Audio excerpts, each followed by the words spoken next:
бар, минем бабам бар. Мин аңа шигырь бүләк итәм. Ул шигырьне бүтән бабаларга да бүләк итәм. Эй, бабакай, бабакай, син бит безнең кояшкай, кочакларың җылыта, күңелләрең яктырта. Шуңа безгә бик рәхәт, шуның өчен сиңа мең рәхмәт. Эй, бабакай, бабакай, гел безне син уйлыйсың, яратыплар туймыйсың, әрләргә син кыймыйсың. Шуңа безгә бик рәхәт, шуның өчен сиңа мең рәхмәт. Эй, бабакай, бабакай, саулык бирсен сиңа Аллакай. Әбекәем белән икәүләп, балкысыз кояштай. Бабакаем, бабакай.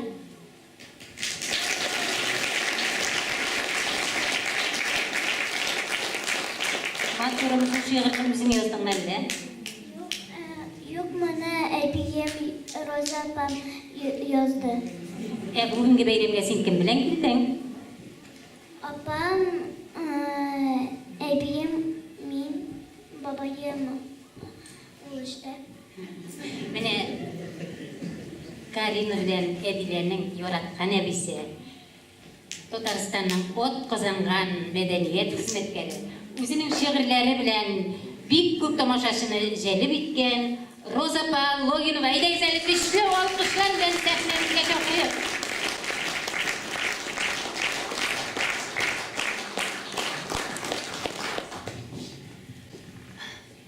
Белесезме? Әни, әби йөрәгенә иң кадерләр балаларның бары бер кызлар иде. Кызым, шушы икенчемешем, өч анагым иде. Газизләрдән газиз. Шуларга бүтән җылымны бирәсең, алар матур булсын, тук булсыннар, тәгәрәп торсыннар дип, бүтән нигене бирәсең инде. Сезнең күз алдымда инде ул. Ләкин менә соңгы вакытта югалган бер әйбер бар. Рәзилә Муллина да, монда утырган апалар да, өлкәннәр дә, хәтта ирләр дә, егетләр дә әйтәләр, уйландылар. Хатын кыз без бит югалттык. Матурлыкны, сылу дигән, авыл сылуы дигәнне, аңа бит биреләдер. Шалбар киеп, шот киеп, түгел шул. Озын толымлы, озын итәкле, бәбәй итәкле, йомшак сөйләшә торган. Үзенең карашлары, ялчанлыгы белән мең баһадирне аягасына сала торган сылукайлар иде. Куясың сез, куя югалдыгыз, сагынабыз бит без өлкәннәр сезне. Шундый нигә туры килде, мин шаһит булдым. Көтү куып кайтып киләм. Итәкле ул вакытта яшь күлмәктән йөгерде. Каршыма Илсиярның әтисе Фәрит абый сөт җыянды, хәтерегездәме? Атын туктатып мине көтеп алды да, "Әликәй генә" диде, "Борынгыча әйтеп киенгәнсең. Ничек матур дип тәкрарлап калды." Мин шуннан соң оңыма озак килмәгән каралы. Нинди матурлыкны югалтабыз бит, югалтабыз. Шуңа багышлап менә бер шигырем бар, укый алсам. Саф йөрәгең, киң күңелең, асыл ташлары белән писәлгән, карашларың гөлләр булып, болыннарга чәчелгән. Әй, авылым сылкайы, сиңа тиңнәр бар микән? Мең баһадир тезләнерлек, нинди асыл яр микән?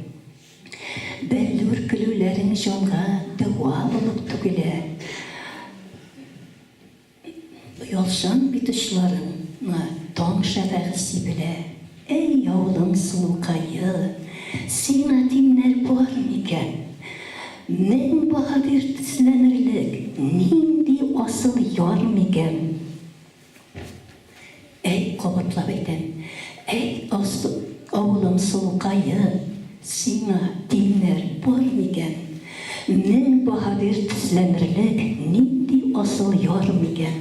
Менә мин шуңа авылыма Ивануга кайткач бер кешегә күрдем. Ул өлкән яшьтә булса да, ул Наташа.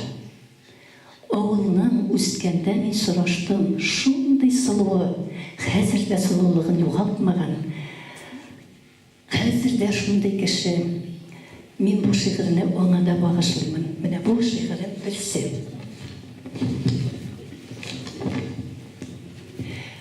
Häzir şuşularının, şuşu sobilarının, kızlarımның mine больницада yatkanda şunday vakıga buldu.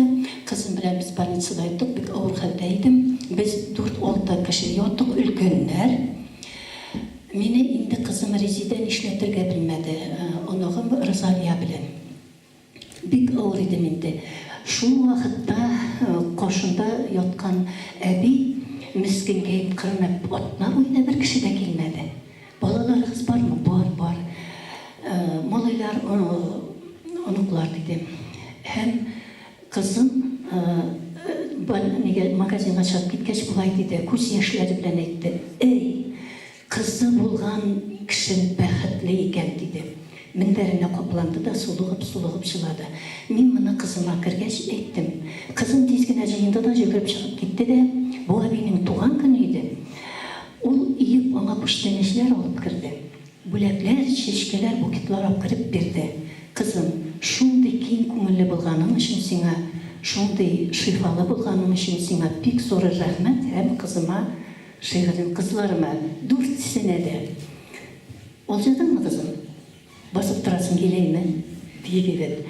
Yazlarda kütüp algan, olmağaç şeşegimsin, jeylerde canımını жылатқан, olmağaç şemişimsin, ertengi kıyaş nurumsin. Үйімне балқытасың, құшыларының мұңы сен, жанымны жылытасың.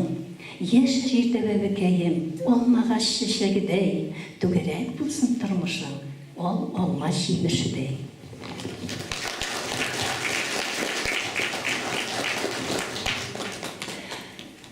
Ülkünler мұнда көбі біздейме? Ешілер шулайды, міне қорағыз әлі. Бегіректі қатын қыз ирак күзгіге бек қорамай бетенді ол. Бек тез уақыт өтіп кетті, олдағы шоғерлер еткенше сезмейді қоласың. Әлігіне мен шұршы сәхнеде ұты ертіп бейіп жүредірейін бек. Әлігіне міне жоқ, ха күзгіге қорасы да келмей. Хәм кенет міне ол біргіне уақыт болып ала, әрбір кезде де бардыр. Жон қышқыра, жон ашысы Нешік бұлайсың әлі? Нешік сен мен едім маймылға шоқ кетесің сен болмаса қошағында күзгілеріне үйден оласы келе. Қартаю, ұлығаю. Hem mine şuşunday әлі бегіректі білесіз ме, әтилерді, әнелерді ұлығайғаш тур başına тірі қошақ қылып өтіп отыртырға ярамы, ешнерсіз болсаңыз құлағыңызға, алыңызға, башыңызға. Олар биттіре, олар өткен тұрмышы білен еші. Бұл бек зор хажиға ерік берерге керек үлкенлерге, әтиянилерге. Міне шушыға бұл шиғырына нешілі проза сені русша яздың дейсеңіз, hiç yok. İden жоғанда шиләтні шекке қойдым да, міне шушы келіп шықты, ойланып жүргенміндір. Ол тек бары русша шықты менде. В молодости не думаешь о старости, кажется она вечная. В молодости не думаешь о трудностях, пройдет не бесконечная. В молодости не думаешь о старости, она за 7 гор и морей, как однодневная бабочка летит на свет фонарей. А жизнь течет, как горный ручей, для нее нет на свете преград. Не остановишь, не вернешь, не заставишь течь назад. И однажды нечаянно смотришь в зеркало, не понимая, не узнавая себя, и кричит душа, небо разрывая: где ты, молодость моя? И только душа, как ангел-хранитель, молится всегда за тебя. Да пусть будет старость на радость, и будет гордость твоя.